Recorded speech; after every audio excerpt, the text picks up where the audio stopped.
Sumainyo ang Panginoon. At sumaiyo rin. Ang mabuting balita ng Panginoon ayon kay San Mateo. Papuri sa iyo, Panginoon.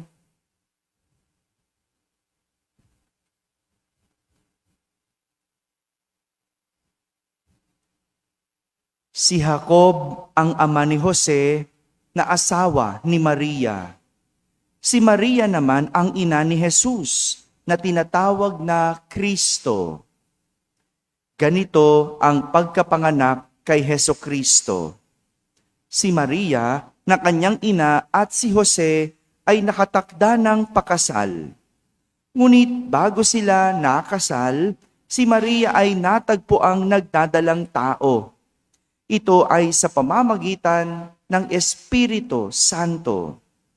Isang taong matuwid itong si Jose na kanyang magiging asawa, ngunit ayaw niyang mapahiya si Maria.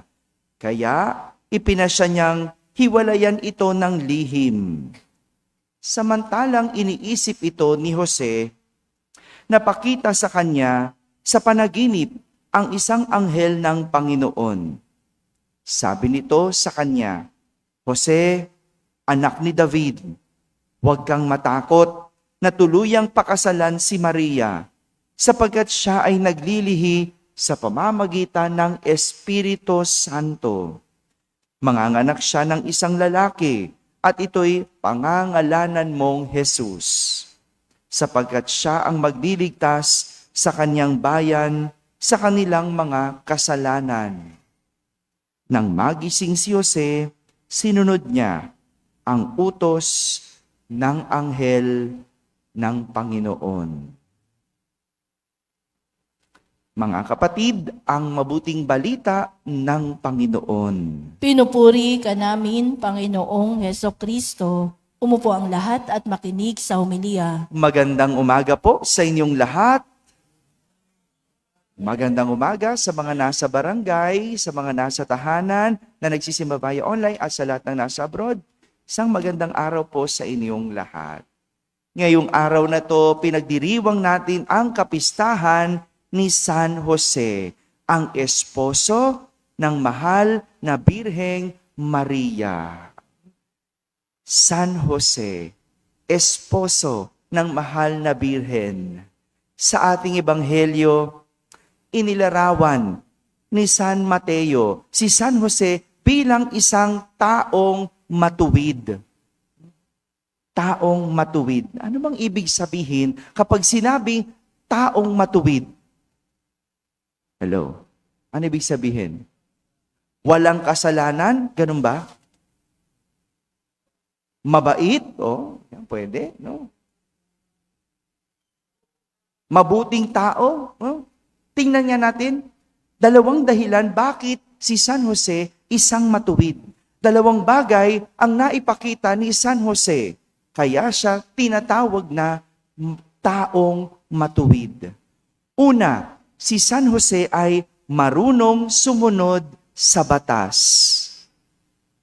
Marunong sumunod sa batas. Hindi ba ganon? Ang taong matuwid, sumusunod sa batas. Bagamat engaged na itong sina Jose at Maria, engaged. Dahil wala pa mismo ang pinakakasal sa batas, hindi pa sila legal na mag-asawa. Tama ba? 'Di ba? Pag engaged, hindi pa kasal. Hindi pa legal na mag-asawa. Kaya nga, si San Jose, nang malaman niya na si Maria ay nagdadalang tao, ano ibig sabihin? Kapag ang isang babae ay nagdalang tao, nung panahon nila San Jose, ibig sabihin nun, may asawa na. Hello? Para ayaw nyo maniwala, no? Kasi sa atin ngayon, no, pwedeng magdalang tao ng walang asawa. No? Hindi na nga walang asawa, hindi kasal. No? Noong panahon ni San Jose, hindi ganun. No? Hindi ganun. Bakit? Kasi parurusahan ang isang babae kapag nalaman na siya'y nagdalang tao na walang asawa. si San Jose bilang taong matuwid, nang malaman niya na si Maria ay nagdalang tao, hindi siya nagdalawang isip na hiwalayan si Maria. Pero, gagawin niya ito ng lihim, tahimik. Bakit? Kasi pag nalaman, babatuhin si Maria. Parurusahan si Maria. Si San Jose, hindi niya gusto yun. Kahit ba tingin niya na si Maria ay nagkasala o nagdalang tao, no? Hindi niya gustong masaktan si Maria. Ang bait, no? Yung iba lang yan, ako gaganti yan. Yung iba lang yan, baka nilantad si Maria. No? At si San Jose matuwid. Dahil alam niyang hindi na sa kanya si Maria, hindi niya dapat kunin. Hindi niya pwedeng angkinin. Pag hindi sa'yo, wag mong kunin. Wag mong angkinin. May ibang nagmamay-ari dyan. Sa batas, kapag kinuha mong isang babaeng nagdadalang tao o sa ibang babaeng may asawa na, ano tawag doon? Pangangalunya. Hindi ba? Pangangalunya. Hindi gusto ni San Jose maging sanhi ng pangangalunya.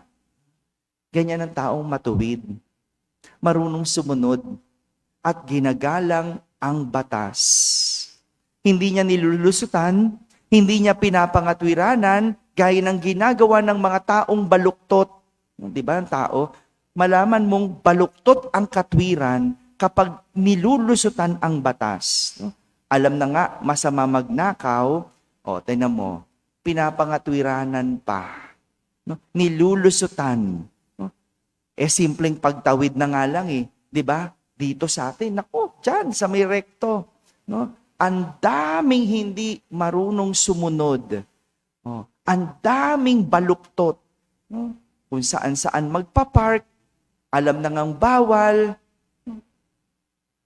Kaya hamon Hamon ang pagiging matuwid. Kasi simpleng pagsunod sa batas, hindi nagagawa. Kanya-kanyang katwiran, kanya-kanyang palusot. Pag nahuli mo naman, iiyak-iyak, nagmamakaawa. Pero hindi kasi marunong sumunod sa batas. Si San Jose, isang taong matuwid kasi marunong sumunod sa batas ng tao. Pangalawa, si San Jose, isang taong matuwid kasi marunong sumunod sa Diyos. Ganyan ang isang taong matuwid. Hindi lang sumusunod sa batas, kundi higit sa lahat, sumusunod sa Diyos. Samantalang iniisip ni San Jose na hiwalayan si Maria para masunod niya ang batas. Nagpakita sa kanya ang anghel ng Panginoon sa panaginip. At sa kanyang panaginip, sinabi ng anghel, "Huwag kang matakot, pakasalan si Maria, sapagkat siya'y nagdalang tao o naglihi gawa ng Espiritu Santo." Si San Jose bilang may takot sa Diyos, bilang sumusunod sa Diyos, walang pagdadalawang isip, paggising, pinakasalan si Maria. Sinunod ang Diyos. Ang taong matuwid, higit sa lahat, marunong sumunod sa Diyos. Dahil ang Diyos ang daan sa isang matuwid na buhay. Sa Diyos lang tayo mapapabuti.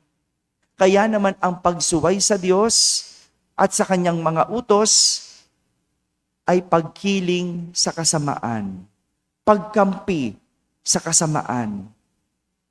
Isang senyales na ang tao ay matuwid kapag marunong sumunod at may takot sa Diyos. Mga kapatid, ito si San Jose, isang taong matuwid dahil marunong sumunod sa batas, ginagalang ang batas, at marunong sumunod sa Diyos at may takot sa Diyos. Amen? Amen. Amen.